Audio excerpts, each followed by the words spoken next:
Välkommen! Tack ska du ha! Bem-vindo, Miquel. O Obrigado. pessoal está chegando agora.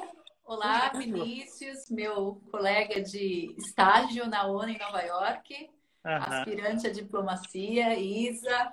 O pessoal tá entrando aqui na live, Miquel. Tô vendo. Deus promete. Pessoal... Vamos lá. Tá conseguindo me ouvir e me ver bem? Sim. Tá ótimo. E você? Está me conseguindo ver? Consigo te ver e te ouvir muito bem. O seu português maravilhoso. Espera, André, fala muito bem português. Se algum dia eu conseguir falar sueco tão bem quanto você fala português, vou ter... Seu sueco está ótimo. Em tão pouco Obrigada. tempo. Tão pouco tempo. Impressionante. Micael, bom, acho que a gente pode ir começando. O pessoal, né, no Brasil, como você conhece, o pessoal vai chegando aos poucos, Sim. mas a gente vai deixar a live gravada. Então, o pessoal que chegar depois pode pegar desde o início. Agora nós temos 8 pessoas nos assistindo. São 17 horas no Brasil, 21 horas aqui em Estocolmo, na Suécia. Exatamente. Mika, nós nos conhecemos em 2011, num contexto político bem interessante no Brasil. O então primeiro-ministro Fredrik Reinfeldt.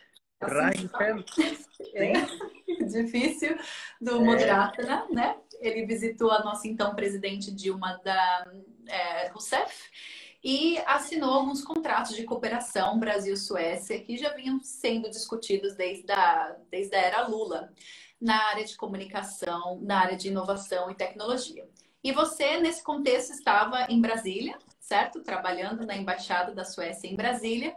E eu estava lançando, né, fazendo parte da inauguração desse Centro de Inovação Sueco-Brasileiro em São Bernardo. E foi assim que nos conhecemos.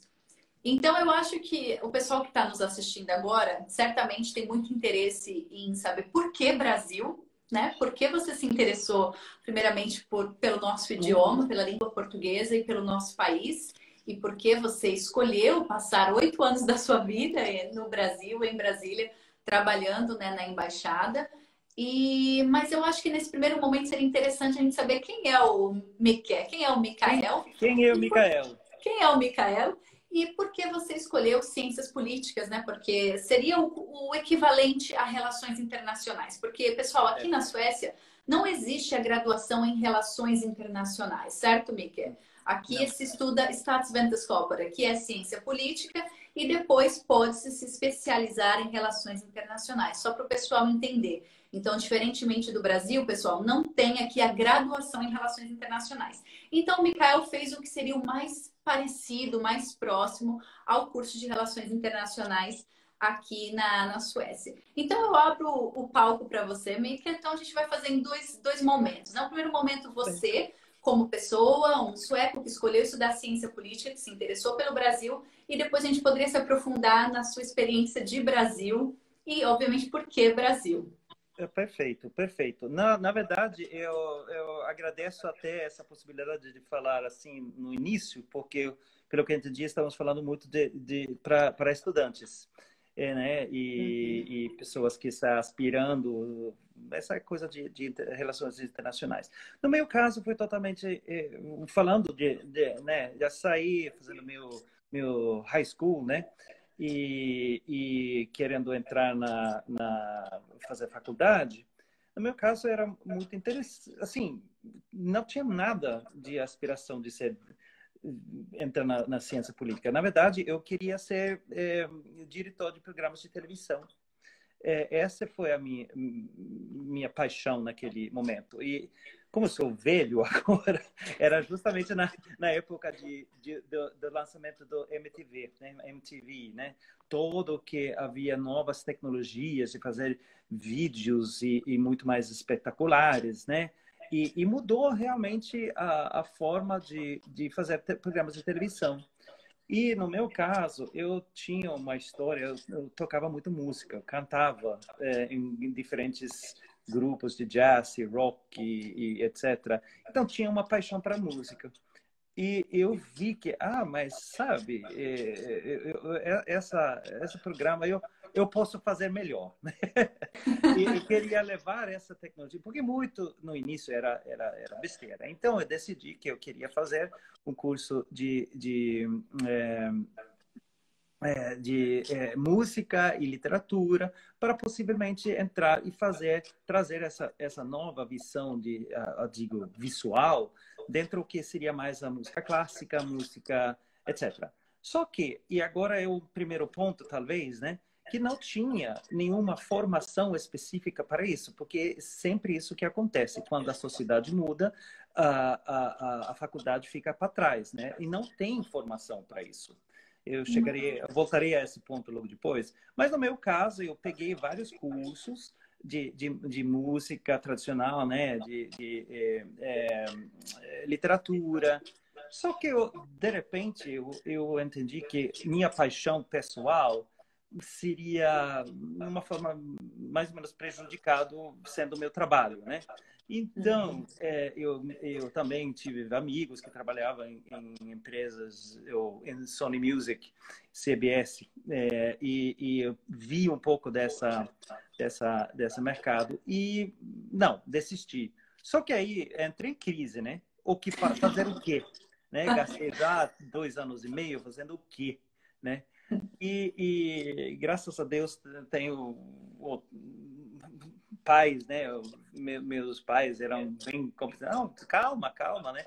E comecei a assistir vários cursos. Estava literalmente com aquele catálogo, né, de cursos.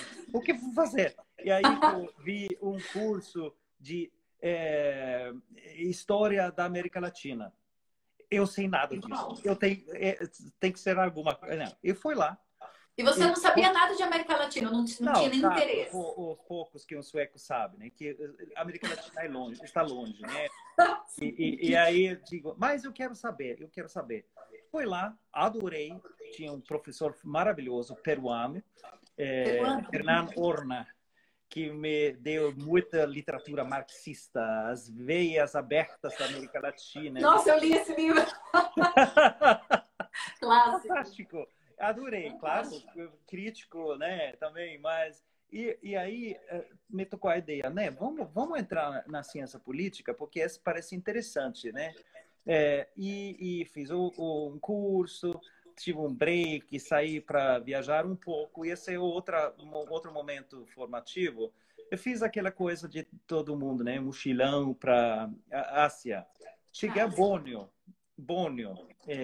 que havia esse desmatamento horrível, né, na parte da Indonésia. E entrei num parque nacional ali e vi tudo isso. E eu cresci em Sundsvall. Para um brasileiro vai ser complicado entender, mas é basicamente o centro de produção de celulose na Suécia. E realmente o centro onde o berço da industrialização moderna na Suécia, porque a Suécia cresceu realmente da produção do celulose. Então, eu cresci 400 metros da maior usina de celulose na norte da Europa. Então, eu tinha uma noção de floresta e etc. Ou seja, aquela coisa de desenvolvimento regional, uso de recursos naturais, eu vi de perto também lá, né, em outro contexto, e era para mim o mesmo fenômeno. Então, quando eu voltei para Uppsala, onde eu estudava, eu estava pronto para entrar no curso de doutorado. E aí, de repente, eu tinha um tema, sabe, desenvolvimento. E agora temos que lembrar o período que estamos falando. Estamos no ano 90, 91, que é justamente antes do Rio+20. E aí solicitei o programa de doutorado. Da Eco 92, você quer dizer? A Eco 92. Exatamente. Isso. 92. Não, digo, no Rio+20 é logo depois, desculpa. Mas Eco 92. E eu solicitei, foi aceito, né? E tive a sorte de encontrar a pessoa que logo depois ia ser meu orientador, que era um dos primeiros politólogos na Suécia de realmente estudar a questão ambiental. E também é um especialista em tudo que se refere à avaliação de políticas públicas, implementação, essas coisas. E aí, nós dois começamos a conversar. E ele disse, esse é o tema, esse vai ser o tema pelos próximos, dentro da ciência política, nos próximos anos. E essa talvez... Visionário, né? Já assim, 91, antes 92. mesmo, ele já... Não, porque, lembre-se, agora, o que aconteceu é que havia um discurso, de repente, de criar tratados internacionais na área de meio ambiente e desenvolvimento. Já havia supostamente, o conflito, né? Mas o que isso significa, numa forma muito concreta, é que, de repente, havia políticas internacionais que, sim, precisavam ser implementadas no nível local. Que é muito diferente na área de, por exemplo, de defesa, né? Na defesa, o governo entra de acordo e basicamente é regulado por ali.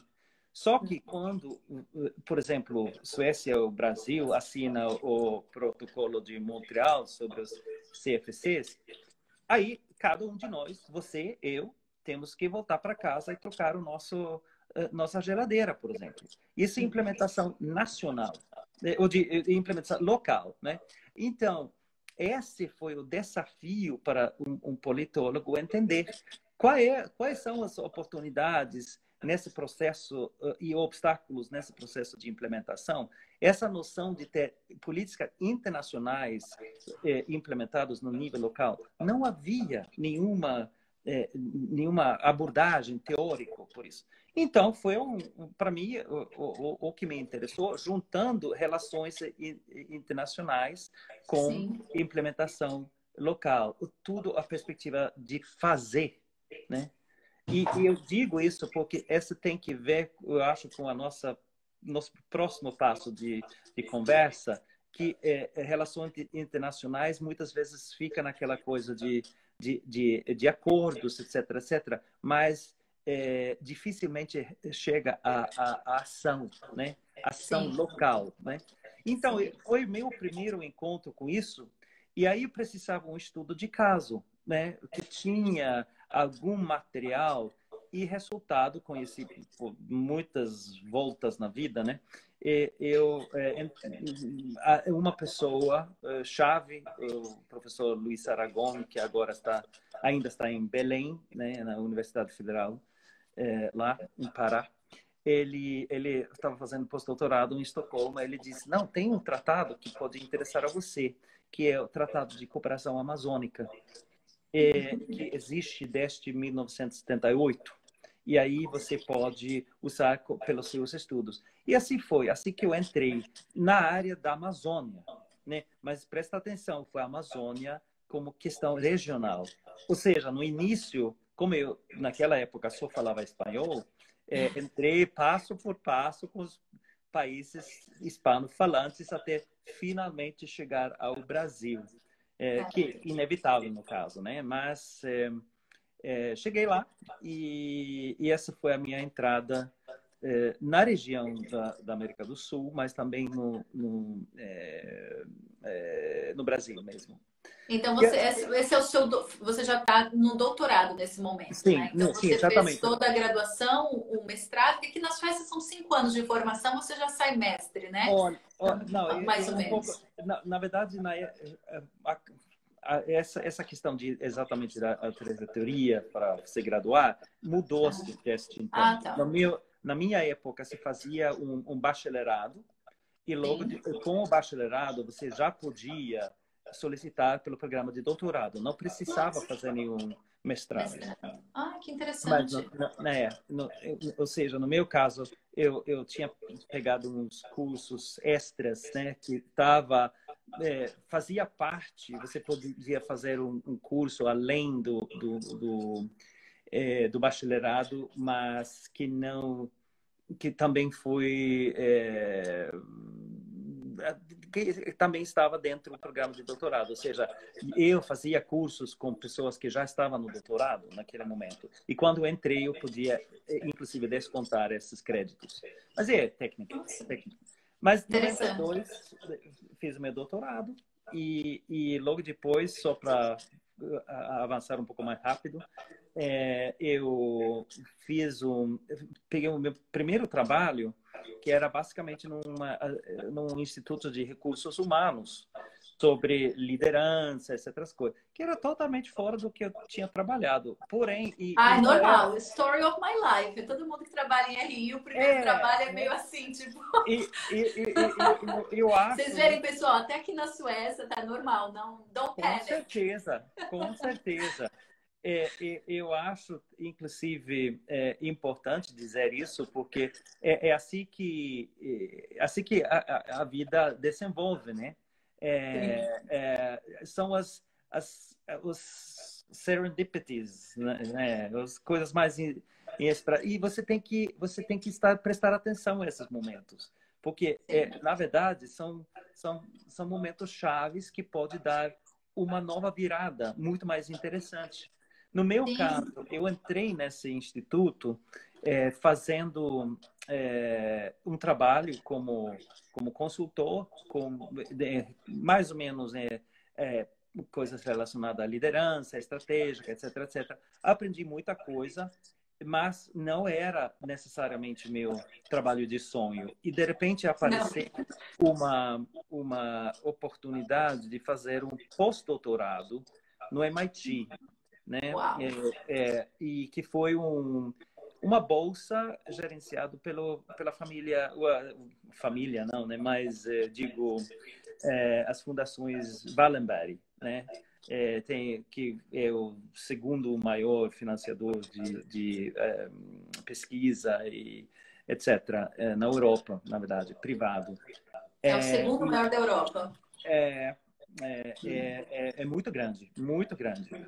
E havia uma bolsa particular naquela época sobre a pós-doutorado, ou seja, para fazer o trabalho a pós-doutorado e relacionado a desenvolvimento sustentável.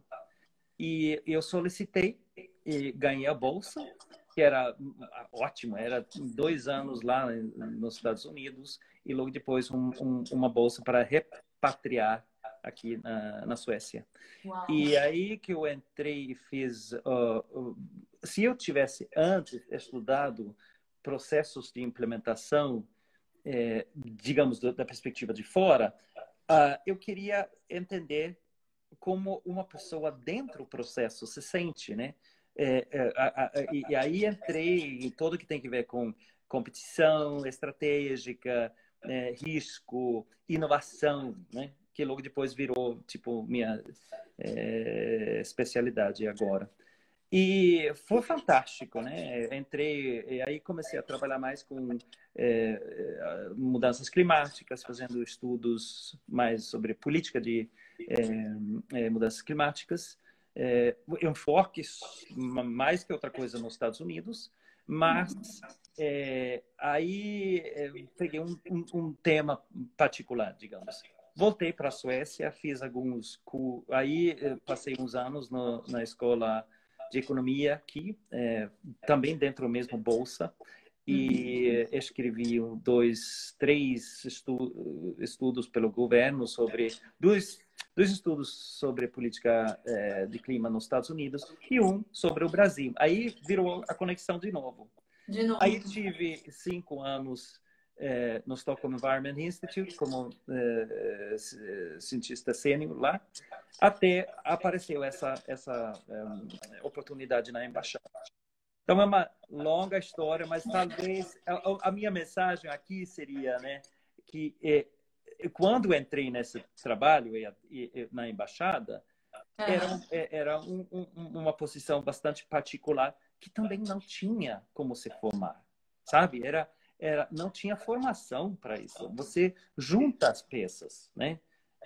E eu acho que, para talvez fazer o ponte a próxima pergunta, é que a diplomacia, nesse momento, eu acho que está mudando-se numa forma grande que a formação tradicional de diplomacia amanhã não é necessariamente a única via, né?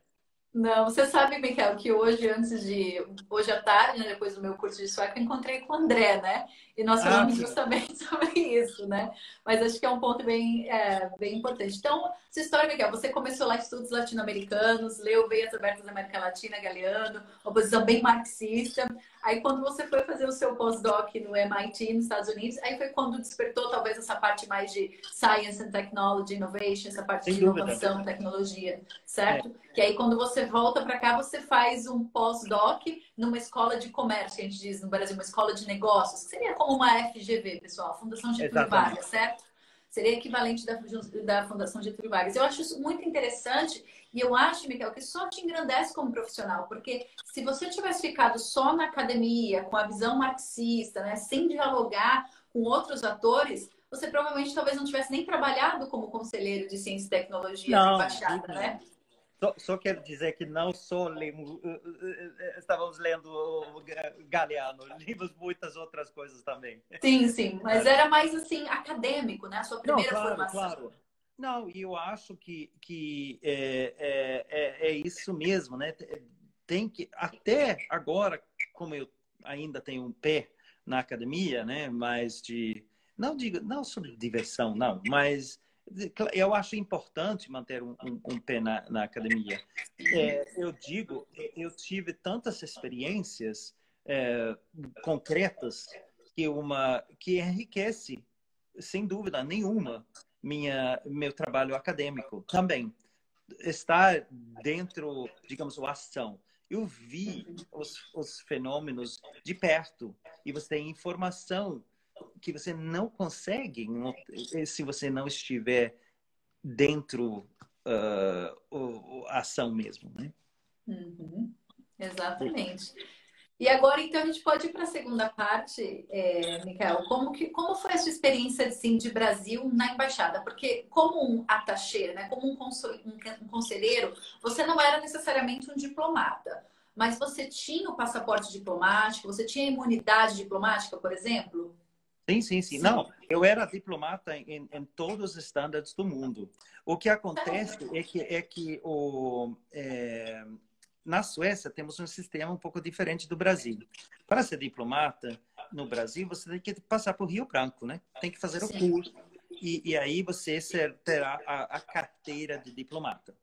Aqui não funciona na mesma forma. A maioria, sim. Só que também, como a Suécia só tem um ANA, né? 10 milhões de pessoas e 180 países para cobrir, e muitas outras coisas para fazer, aí fica difícil, né? Educar tantos diplomatas com o conhecimento suficiente em todas as áreas. E a Suécia optou para ter adidos ou conselheiros que são experts, né? E no Uhum. meu caso, havia uma construção naquela época ainda, agora não existe mais, infelizmente, eu acho, que havia uma necessidade. Como a Suécia muito pequeno, é um país que vive extremamente inserido no mercado internacional, é importante para a nossa política de crescimento, para a nossa política nacional de crescimento, de entender o que está acontecendo nos nossos principais mercados. Sim. Um país grande como o Brasil, Estados Unidos, pode tecnicamente fechar as portas e viver com o mercado interno, né? Sim. Não dá aqui. Aqui é questão de sobrevivência, né, Mika? Exatamente. Ou seja, Ericsson agora não produz celulares mais, né? Mas quando tinha, tipo, mercado de 10 milhões de pessoas, não é nem mercado de teste. Ou seja, precisa sempre entender o que está acontecendo nos nossos mercados principais. Por isso, o nosso Ministério de Inovação e Comércio tem primeiro, uma agência que funciona mais ou menos como um think tank dentro do Ministério, que produz análise pelo governo, né? E pelo Ministério. E essa agência tinha um sistema de adidos em mercados principais. Quando eu entrei, era primeiro, como sempre, né? Os de sempre. A China, o Japão, a Índia e Estados Unidos, claro. Só que, como você bem sabe, né, havia esse negócio com a possível venda do caça, o Gripen, né? Aí, meio fervendo, né? E havia também uma longa história com o Brasil. Poucos brasileiros sabem que, por exemplo, menos suecos ainda, eu diria, sabem que São Paulo é a segunda maior cidade industrial da Suécia. Por exemplo, né? Brasil é importante para a nossa economia desde o final do século XIX e havia essa esperança com a abertura da democracia que ia assim voar, né? Explodir. Só que não aconteceu. E com o crescimento do Brasil no início desse século, sabe, os primeiros 10 anos, aí com Lula, etc., etc., era importante para a Suécia fazer mais uma manifestação e chegou em acordo com o governo brasileiro que vamos fazer um upgrade dos nossos relacionamentos. E nesse contexto, a agência decidiu colocar um adido também naquele contexto, né? E aí funcionava assim que nós éramos contratados como experts e analistas dentro do que é inovação, política de desenvolvimento, ou seja, não adidos técnicos, mas adidos sobre política, né? Analistas de política. Interessante. Eu achava que você tinha se enquadrado como um adido técnico, mas é um adido político, um political attaché, né, que a gente fala. Não, vamos dizer o seguinte, antes havia aquele adido técnico científico, infelizmente ficou o nome, né? Mudaram-se logo depois para adido de inovação, se não me engano, que é melhor, não é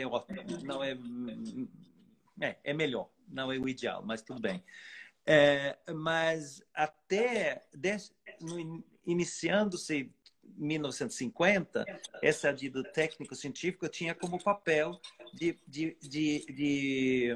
ficar como radar procurando novas tecnologias. Ou seja, o perfil da pessoa era um engenheiro que sim entendia tecnologias. Só que com internet, toda comunicação, não faz nenhum sentido ter uma pessoa em outro lugar procurando tecnologias, porque isso se faz facilmente daqui mesmo, né? Só que, então foi desmantelado o programa, mas após uns anos entenderam que surgiu a pergunta, mas por que aparecem tecnologias em alguns lugares e em outros não, né? Por que tem coisas acontecendo em Singapura, mas não tanto na Indonésia, por exemplo, né? Ou em outros lugares. Então, fazia sentido colocar pessoas como eu, mais dedicado a seguir esse tipo de tendências, né? Trends que está acontecendo aqui. Tanto para aprender dos outros e também para criar laços, discussões, né? Facilitar, conectar pessoas ou encontros entre atores suecos e, no meu caso, brasileiros. Então, eu fui a pessoa que abriu esse escritório da agência no exterior. Mas isso se fazia sempre, como era uma entidade governamental, sempre se fazia dentro da embaixada. Porque dentro da embaixada havia todos os... Bom, eu podia aproveitar o fato que estava com toda a infraestrutura, todos os contatos, inclusive sendo conselheiro, claro, era uma carta, né, de uma chave para abrir certas relações, etc, etc. E eu acredito que também contribuí é, pelo trabalho dentro da embaixada. Eu me sentia realmente parte da embaixada, trabalhava, esses eram meus colegas. Só que a situação era interessante porque o embaixador não era meu chefe. E o meu chefe era uma pessoa aqui em Estocolmo, se chama Enrico De Jaco, pessoa fantástica. E ele era como esse ditado chinês, né? O imperador é forte, mas está muito longe. Ah, Ou sim. seja, né? Ele era a pessoa que gerenciava e coordenava o trabalho entre os nossos escritórios. E ele era muito claro. Eu trabalhava para ele. Ou seja, nós dois, eu era os olhos e os ouvidos dele, né? O E braço ele era o chefe dessa agência a gente chama em português agência de crescimento econômico, né? Seria Na verdade, seria Agência Sueca de Análise para Políticas de Crescimento. Swedish Agency Swedish Agency for Growth Policy Analysis. Okay. Então você era contratado dessa agência, que é uma agência governamental, mas estava num caráter de adido político, né? Que isso Sim. é uma informação nova. Inclusive, eu já tenho uma pergunta aqui da Alvinha, eu não sei se esse é o seu nome, desculpa. Ela disse assim, Michael, mesmo com a tecnologia, né, com essas questões de tecnologia, de ciência e tecnologia, o conhecimento cultural e do idioma são chaves. Você não acha? Concordo plenamente. Qual papel você vê para o Brasil nessa área nos próximos anos? Em que área? Bom, se eu entendi, seria de tecnologia, certo, Alvinha? De tecnologia. Então, o que ela disse assim, que mesmo se tratando de um debate, né, digamos, num termo mais técnico, os seus conhecimentos de cultura latino-americana, brasileira e idiomas foram muito importantes no seu trabalho. She assumes, né? Ela acredita. Então, ela pede para que, se isso é verdade. E isso, ela pergunta assim, como você vê o Brasil no desenvolvimento de tecnologia, de inovação? Eu acho que pelo Brasil, essa vai ser... não tem país que não pode assim assumir essa questão, né? Em alguma forma ou outra. Porque eu acho, por exemplo, agora um produto, eu sempre digo isso, a venda, o comércio nesse momento não é só um produto. É cada vez mais que você vende um pacote de relacionamentos, em que a tecnologia, e mais ainda o desenvolvimento da tecnologia, fica dentro a compra, né? E aí é muito importante para ser um cliente interessante para uma empresa sueca se estabelecer em outro lugar. O cliente também tem que estar preparado. E está no interesse do cliente, nesse caso o Brasil, estar preparado para receber mais influências, fazer os seus upgrades, porque ninguém vai dar tecnologia. Isso não existe. Esse foi um dos grandes problemas sempre nas negociações de clima, tipo, nós precisamos novas tecnologias. Olha, o governo não é o dono da tecnologia. São empresas privadas que sim fizeram isso. Mas, como empresas privadas sempre está procurando novos mercados, etc., quem esteja disposto a trabalhar juntos, aí abre-se outras vias, né? E eu acho que no caso do Brasil, bom, é um continente, né?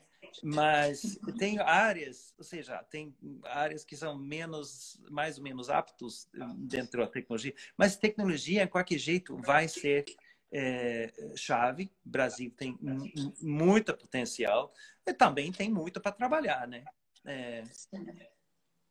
Com certeza. Isso que você disse é extremamente relevante, Mika, porque a minha experiência, né, de trabalhar no CISB, na SAB, inclusive um dos fatores que fez que o governo brasileiro escolhesse a SAB e os caças suecos é porque tinha essa proposta de desenvolvimento conjunto, né? Então não era só chegar, tô aqui, 36 caças, né, e o pacote, nunca mais falamos no assunto. Era realmente um relacionamento, foi a maior venda da história da Suécia, nunca antes da história desse país tinha se feito uma venda tão bilionária como Não. a venda dos caças para o governo, e é um relacionamento de longuíssimo prazo, né?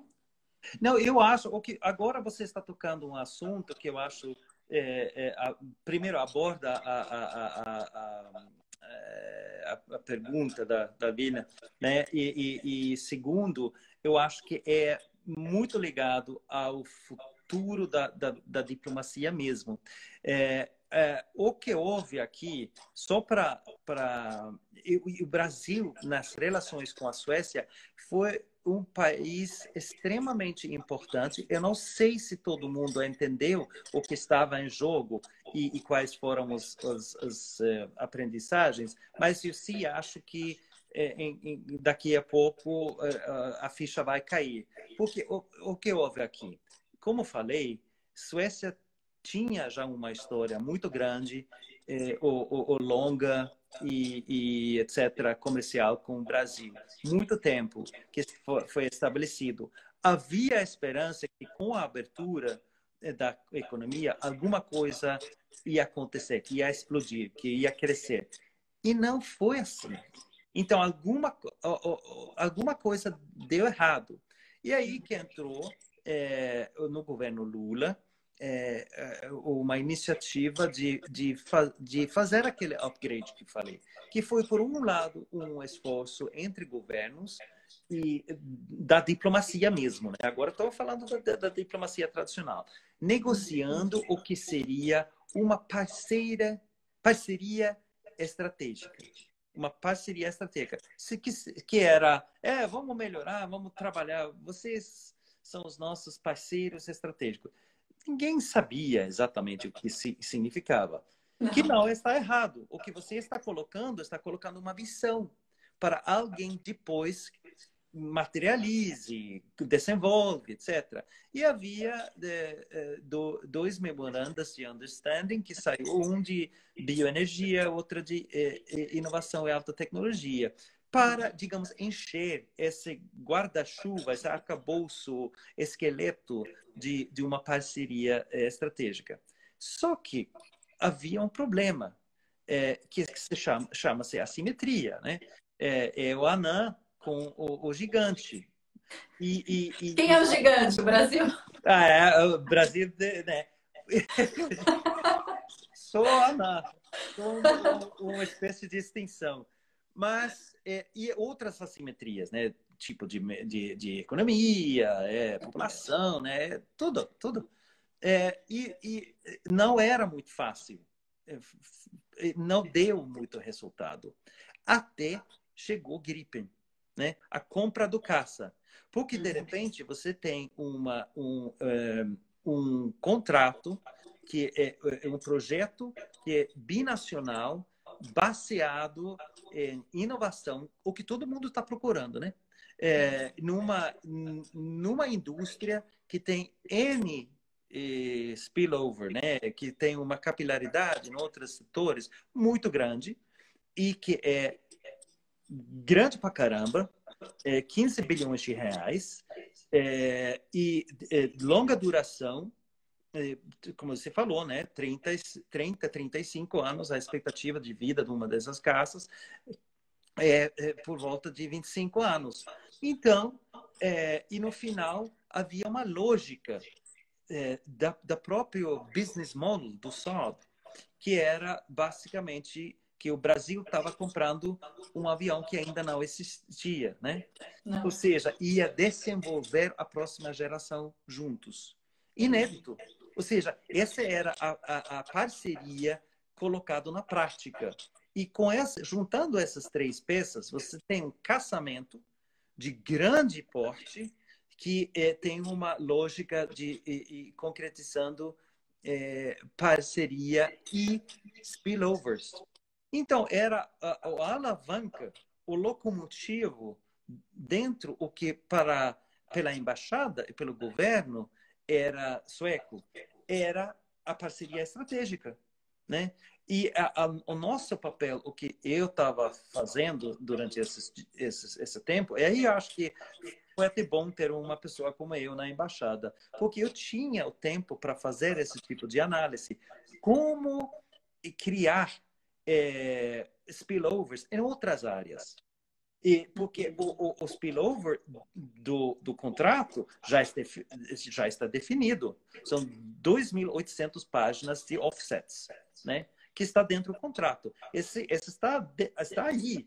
Mas a questão não era essa. Só, e esse detalhe para as pessoas que não conhecem o contrato, era o governo brasileiro comprando essa caça de uma empresa privada sueca. Ou seja, o governo sueco, na verdade, não tinha muito a ver com esse contrato.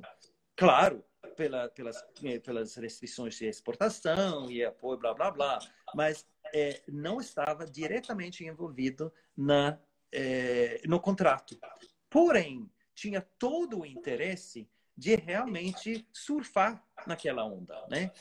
E criar o resto. E isso era nosso papel. Tentar identificar como fazer esse negócio, como aproveitar um negócio, um contrato, um projeto desse tamanho para criar algo a mais do projeto.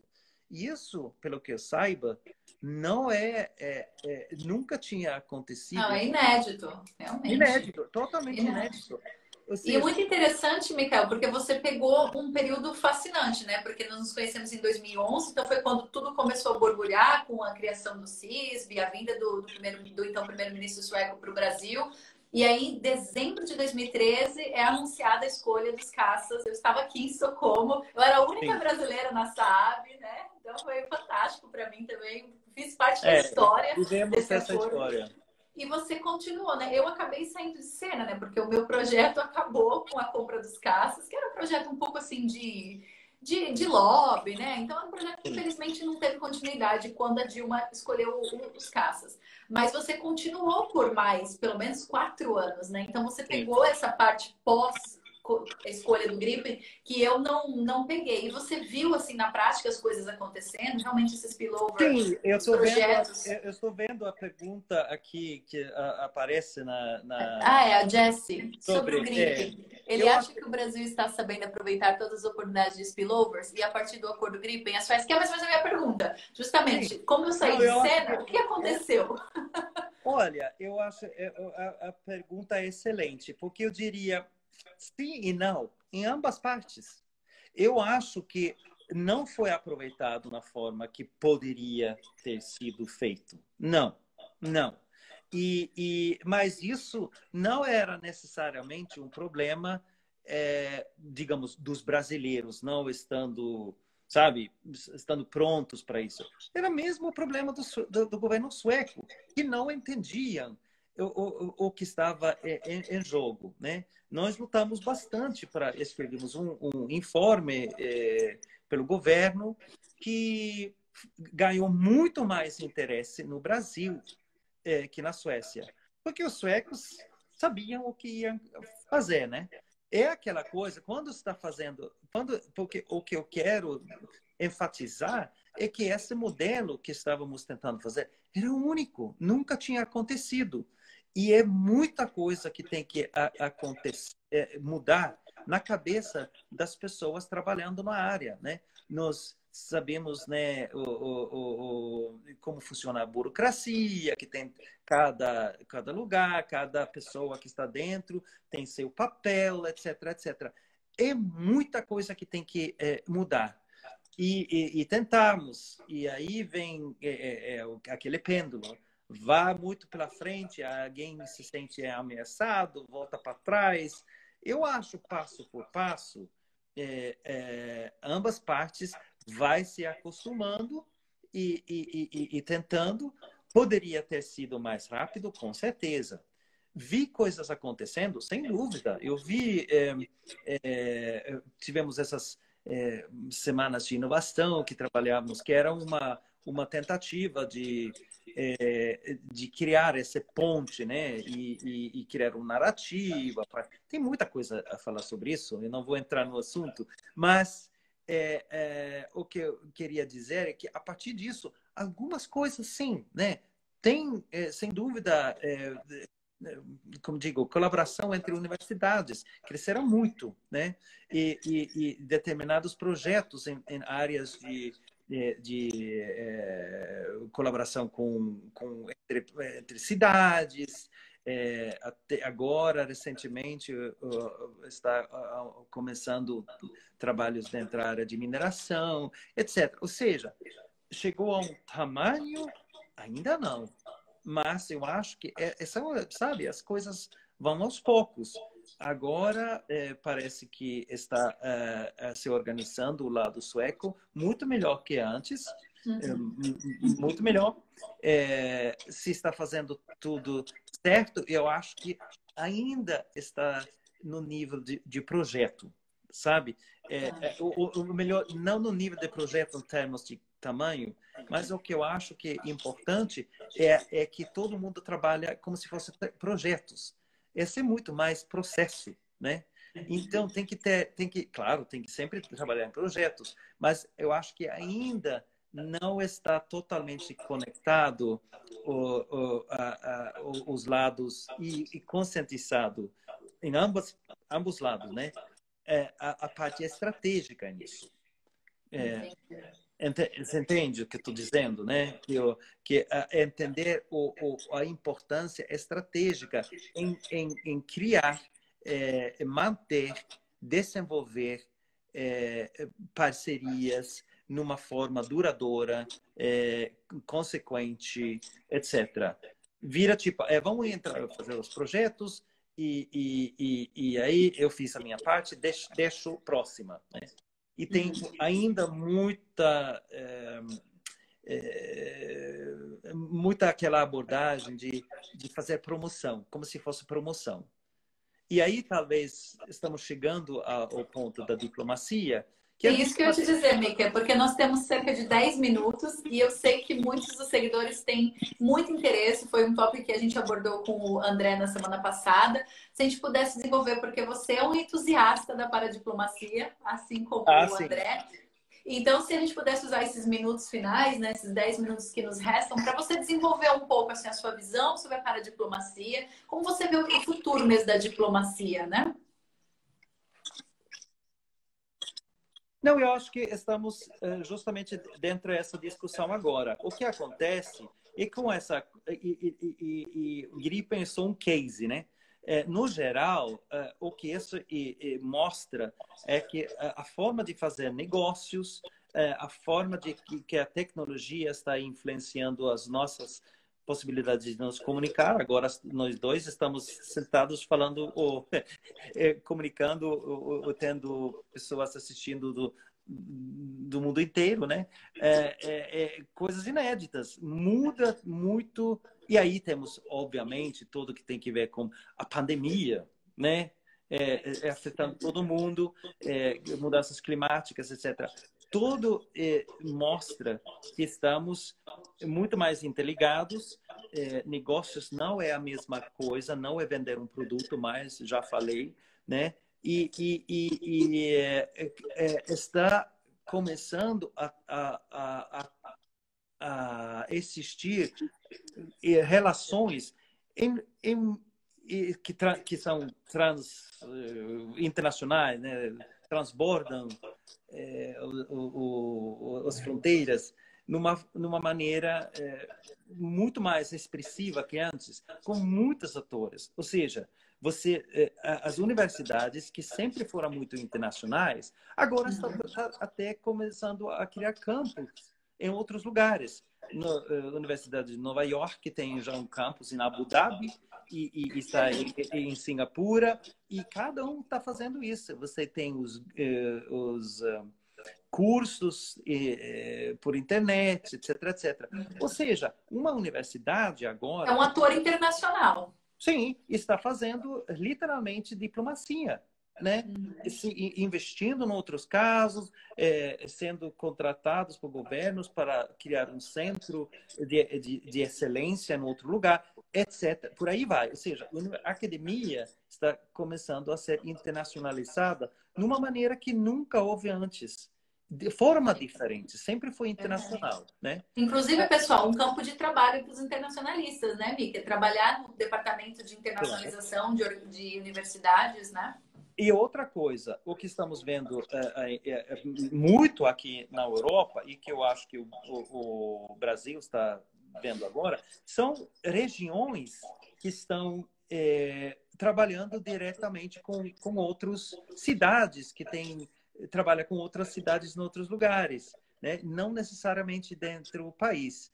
Uma região, eu sempre costumo dizer, no norte, Haparanda, é a cidade que está quase o mais norte que tem, com fronteira com a Finlândia, eles nem se importam, nem se dá mais bola para Estocolmo. Eles têm o orçamento do município em euro, porque eles fazem negócio com Finlândia. E como eles estão também com apoio diretamente da União Europeia, recursos do desenvolvimento regional, eles nem dão bola para Estocolmo. Vai diretamente para... Nem para em Estocolmo, né? Já vai... Não, vai para Bruxelas, né? Assim, aí você tem a paradiplomacia das cidades, das regiões, que foi justamente o que a André falou, né? Muito desenvolvido aqui na Europa, simplesmente pela União Europeia, porque ser muito menor, etc, etc. Mas eu acho outro ator que está começando a ficar mais ativo também são os ONGs. Eu trabalhava 5 anos no Stockholm Environment Institute, e nós estávamos nas negociações de clima e outras negociações fazendo um papel oficial, providenciando input, até negociando, né? E dentro das negociações de clima, você já tem uma linha, né? Uma presença, um grupo dos ONGs que tem que ser ouvido nas negociações. Ou seja, sim. Na ONU eles entram como terceiro setor, né? Na Organização das Nações sem Unidas. dúvida nenhuma. Sem dúvida nenhuma. Então, e aí tem o ator principal de diplomacia, que pouco reconhece, que é realmente as empresas.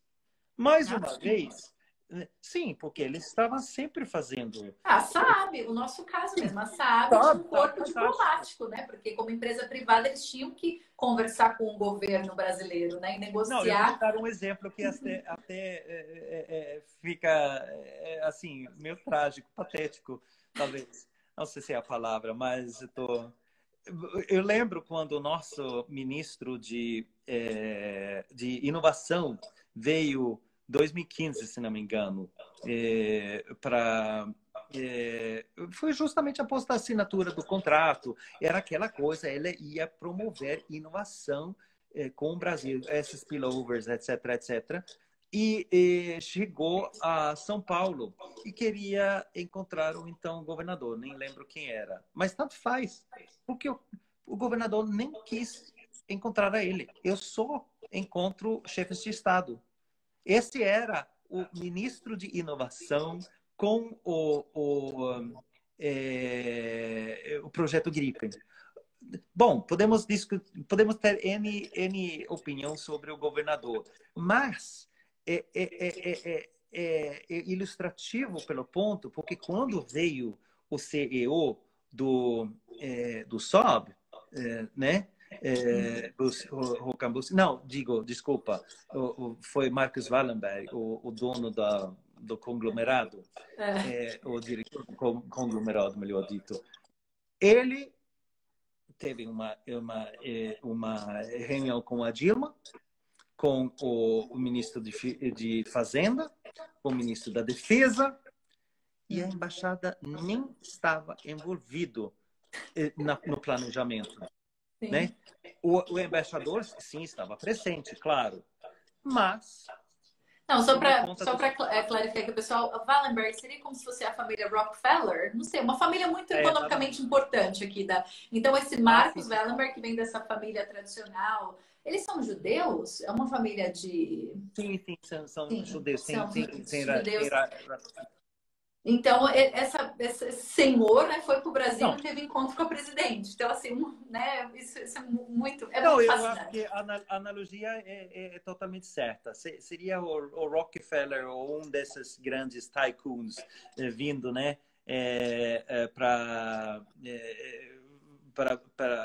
pelo Brasil. E, ao mesmo tempo, o presidente não tem encontro nem com o governador, né? Não, presidente não, ministro, né? Mas o ponto é exatamente que as empresas também fazem diplomacia. Sim, Então, a Alvinha está falando vários comentários super interessantes, que inclusive, assim, a receita de muitas empresas é maior do que o PIB de muitos países, né? Claro, não, e ela tem toda a razão, Não, ela colocou aqui, o Tim Cook já se encontrou com o Xi Jinping mais que o Trump desde o começo do seu mandato. Sim. Não, e é interessante, porque, e aí, se estamos falando de... Essa tem que ser, numa forma ou outra, digamos, reconhecida, né? E, claro, está reconhecida nas esferas, mas abre-se aí uma discussão interessante sobre a diplomacia. Isso significa que a diplomacia tradicional não presta mais? Claro que não. Presta mais que nunca, mas em determinadas áreas. Quando você tem sinais em todas as partes ao mesmo tempo, tem que ser muito claro que numa crise é só um sinal que conta, né? Ou seja, nesse sentido, a diplomacia tradicional é mais importante que nunca, né? E em determinadas áreas, a diplomacia é mais importante que nunca. Por exemplo, assuntos consulares, só pode ser, né?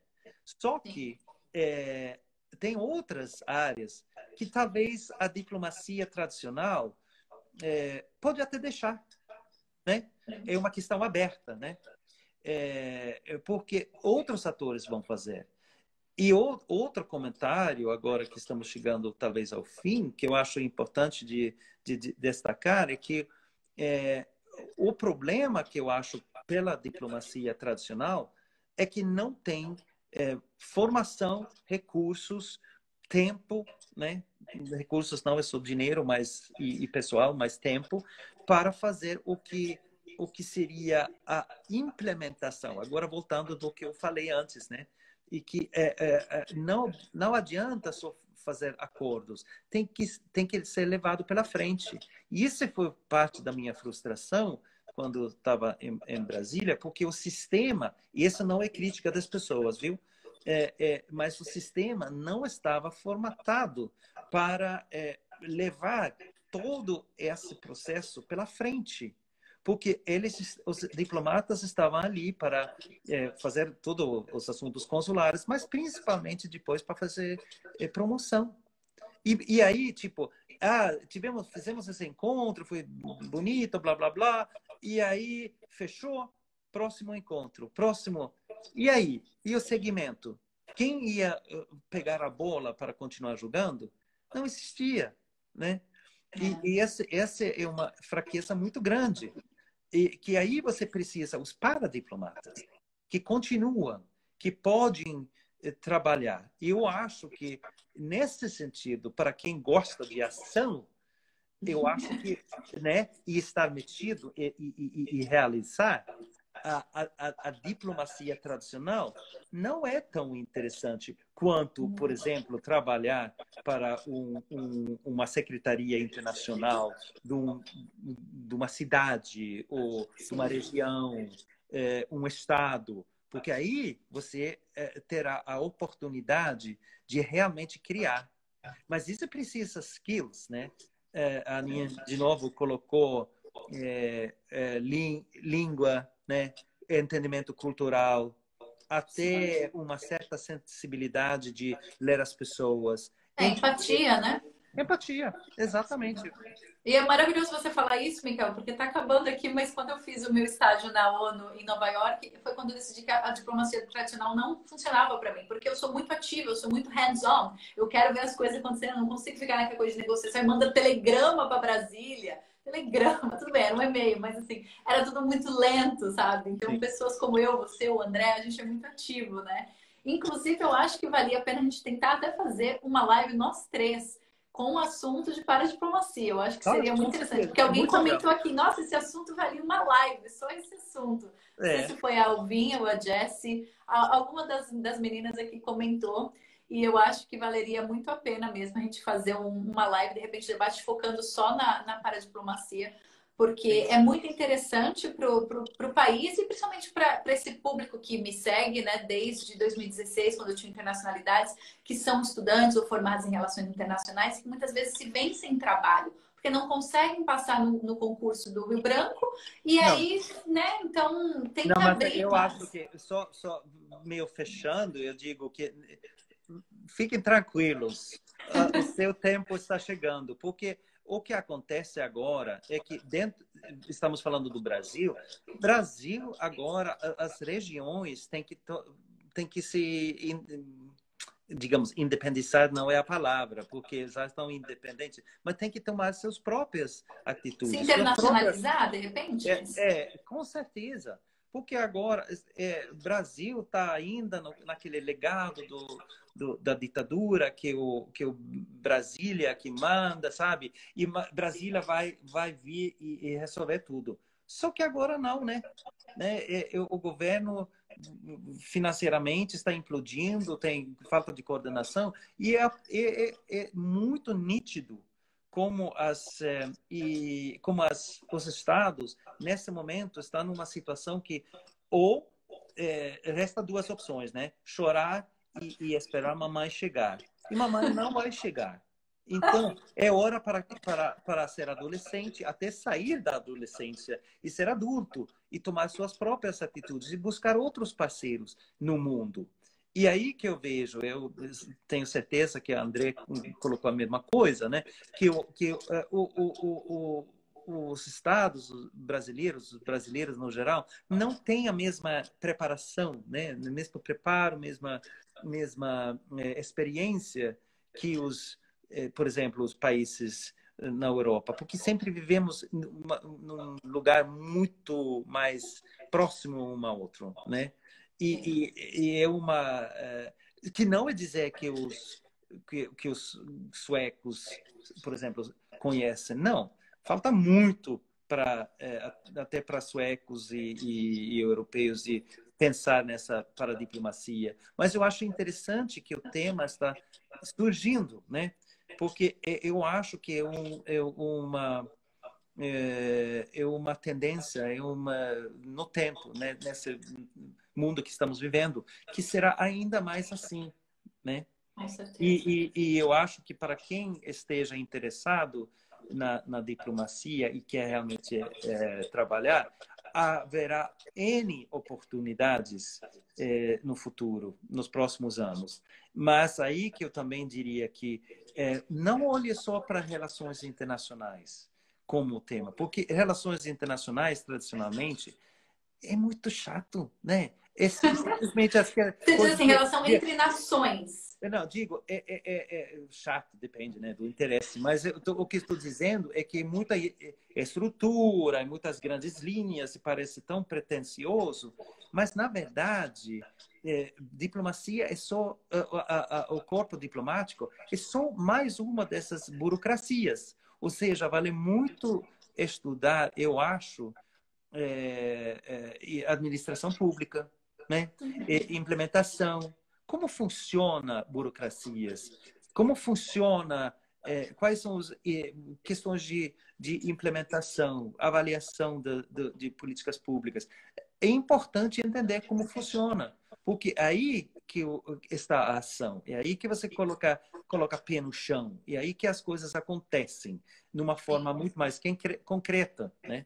E quem Assim. conhece e tem a consciência disso, seguramente terá um trabalho, né? Nossa, muito interessante. Então, você diz assim que seria mais local, entendeu? Seria ciência política, né? Entender como a política funciona, como a administração pública funciona, ao invés de ficar É, só naquela teoria de paz e segurança, que talvez seja um pouco mais abstrato, é isso que você quis dizer? exatamente, exatamente, porque essa foi o meu descobrimento, né, com a minha tese de doutorado, por exemplo, que as teorias de relações internacionais lhe faltava totalmente uma perspectiva de implementação. O que acontece no processo da toma de decisão para o produto final? Não tinha. É tipo, vamos assinar esse acordo, agora foi assinado e agora vai acontecer. Não, é agora que Não. começa, né? E Sim, aí com havia certeza. outra literatura que se falava muito de implementação de políticas públicas e que tinha muitos conceitos e ideias e análises sobre o que pode dar errado, né? Do preparo do burócrata e instituições e blá blá blá, né? Mas nunca se conectavam essas dois corpos de teóricos. Agora melhorou, mas eu acho que vale a pena para quem esteja interessado na diplomacia de também dar uma olhada nessa literatura, porque a diplomacia no futuro, a paradiplomacia, que mais uma vez não substitui de forma nenhuma, só complementa Sim. Não compete, né, diplomacia Micael? Não clássica. compete com a Não, de forma diplomacia nenhuma. clássica. É um desenvolvimento natural, como o mundo está desenvolvendo, como isso é possível, que não era possível. Sei lá, assim, quando nós nos conhecemos, não faz tanto tempo assim. Isso aqui era Exatamente. impossível. Isso aqui não, quer dizer, não era, se existia, não era acessível, né? Então, o mundo, conforme o mundo se desenvolve, também se desenvolvem as relações internacionais e a diplomacia, né? Exatamente, exatamente. E eu acho que se eu fosse um diplomata tradicional, eu diria, mas que bom que tem essa outra vertente da diplomacia. Vamos desenvolver isso, porque vai facilitar minha vida, né? E aí Assim. eu posso contar com alguém que talvez conheça mais da outra matéria, que eu não tenho tempo para realmente me envolver, né? Sim, me especializar, com É. certeza. Não, olha, eu vi quando eu comentei, né, de repente nós organizamos uma outra entrevista e live, eu, você e o André, tivemos reações positivas aqui, as pessoas estão bem animadas, e eu Ah, é? sei que esse é sim, o pessoal, é isso. Tudo Então, eu bem. acho que vale muito a pena a gente tentar organizar isso antes do final do ano, porque é um assunto extremamente atual, principalmente no Brasil. Eu não sei aqui na Suécia, Micael, só para fechar, esse assunto de paradiplomacia é um assunto atual na agenda sueca? Assim, fala-se? Não se fala Não, né? muito disso. O que acontece quando se está falando de paradiplomacia, não é uma novidade, como Não. todos os conceitos. Já está Uhum. acontecendo. Sim. Já tem muita gente fazendo paradiplomacia. Porém, provavelmente nunca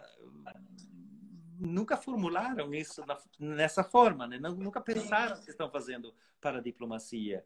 E é uma pena, porque, óbvio, tem coisas nisso que podem ser desenvolvidos e que podem ser aperfeiçoados e pessoas poderiam ser capacitados de uma forma muito mais estruturada. Porque agora está meio, sabe, entrando, fazendo, refazendo, esquecendo, é, fazendo de chance tipo, É né? muito amador, né? Pessoa assim que não tem uma Sim. formação. E E é por tem, isso que abre o mercado para o internacionalista, né? Porque sem dúvida. tem muita paradiplomacia feita assim de forma bem amadora, né? A pessoa fala um pouco de inglês, põe ele lá, mas não tem esse tato cultural, esse tato diplomático, essa empatia de fazer as relações, né? A pessoa deve Não, e que fala inglês já é enviado, né, para representar, sei lá o não, e quê. coisas assim, muito ingênuas de vez em quando. Não? Tipo, Sim, aqui eu estou, sabe? Fizemos que até mostra um pouco a ingenuidade geral da diplomacia e como funciona relações internacionais, melhor dito. Porque quando um dos trabalhos que nós fizemos na agência, juntando uma coisa legal quando eu trabalhava pela agência também era que não estávamos ali estudando países, estávamos ali estudando fenômenos, ou seja, havia muitas comparações entre os nossos 5 escritórios, tipo como os nossos países trabalham com um determinado incentivo, uma determinada política, só para comparar diferentes abordagens ao mesmo problema. Em vez de eu estudar Brasil e mandar informação de volta para a Suécia sobre o Brasil. Porque, afinal das contas, Brasil em Estocolmo não é tão interessante em si. O interessante é aprender do Brasil e em comparação com outros países para entender, sabe? A quebra-cabeça toda. Então, eu acho que o que fizemos em um desses estudos era nos perguntar, em vez de dizer que muitas vezes acontece que você vá para outro país, você vá com a intenção de eu quero vender isso, eu tenho uma oferta aqui e que eu vou querer vender ou fazer alguma coisa, né? Em vez de se perguntar como primeira pergunta, qual é a demanda? Eu vou, sim. sim, né? Sim, E qual o parece problema que você vai resolver? Até de uma perspectiva de empreendedorismo, né? Que problema que você vai resolver? Não chega assim, vendendo exatamente. banana num bananal.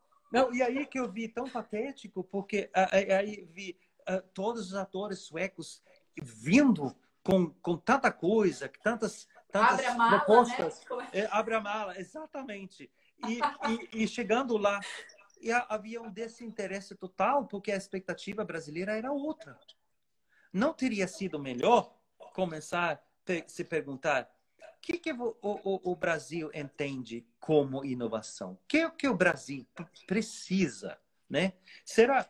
E eu posso ter N opinião sobre o análise, autoanálise do brasileiro mesmo.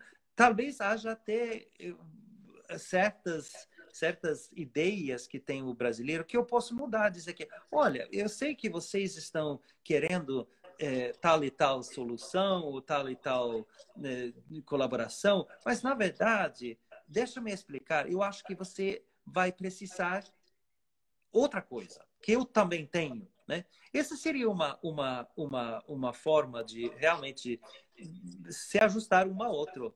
Mas Sim, quando você vá para um lugar e dizer que essa é minha oferta, eu quero ir fazendo tudo para vender, sem ter escutado o cliente, aí fica difícil, né?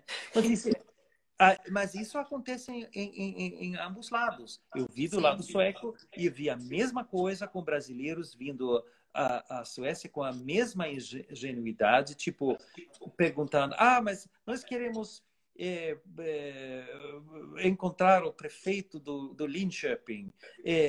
Temos um buraco aqui entre 13 e 15 horas na tarde. Ele não pode vir a Estocolmo, é só 300 quilômetros. Não, não. Ah, Ele não não. virá, porque ele nem sabe onde fica seu lugar, né? Você tem que Não, muito fazer a trem, despreparo, né? né? Isso não é criticando o Brasil, porque o sueco faz a mesma Sim, coisa. sim. É só levantando uma questão urgente, né? Que é o tema que é central, né? Então, E claro que a aí gente está apontando o holofote para pessoas, organizações, é, né? Mas e eu acho que esse tipo de pensamentos que o paradiplomacia sendo agora articulada como não digo profissão, mas pelo menos uma identidade profissional e sabe, perfil profissional, se for um pouco mais elaborado e estruturado, você sim pode capacitar pessoas a fazer um trabalho melhor. E isso, todo mundo aproveitaria disso, né? Com Essa certeza. é minha opinião. As considerações finais. Sei lá.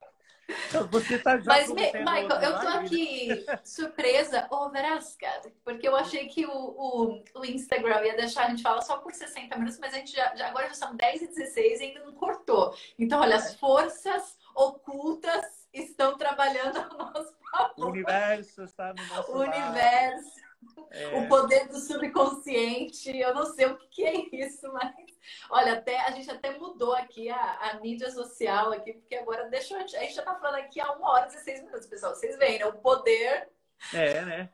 não cortou. Essa está bombando, hein? O pessoal não cortou aqui a nossa live. Mas eu acho que, como eu disse, pessoal, já são 10h16 da noite aqui. Amanhã a gente sexta-feira, né? Então a gente ainda tem que trabalhar. Eu estou vendo, meus olhos estão ficando cada vez menor. Eu também acordei super cedo e estou aí nessa maratona de curso sueco avançado. Então, eu acho que a gente pode terminar por aqui, Miki, a não ser que você tenha mais algum... Não, já falei demais. Mas, pessoal, a live vai ficar salva aqui no meu Instagram. E depois, se alguém souber se tem alguma forma de eu colocar essa live também no YouTube, vocês aí são mais jovens, né? São mais tech savvy. Se vocês souberem como que a gente faz para colocar no YouTube, também seria muito legal. Não sei se de repente eu assisto a live e filmo o meu próprio celular. Não sei, quem tiver uma solução tecnológica para eu conseguir colocar esse vídeo no YouTube também. Eu estou aprendendo tudo de você. Eu vou melhorar, prometo. Olha só, fiz o Mikael criar um Instagram. Eu fiz o André criar um Instagram na semana passada. Inédito. Olha aqui, a Karina, minha amiga de infância, que tem super interesse em vir para a Suécia, disse assim que infelizmente acabou de chegar, mas vai me ajudar a salvar a live e vai assistir a nossa live depois. Karina, du är välkommen. Você é bem-vinda à Suécia. Perfeito. Absolutamente. Muito obrigada, Miki. Boa noite. Good night. Sov gott. Detsamma. Um beijo. Obrigada, pessoal. Tchau, tchau.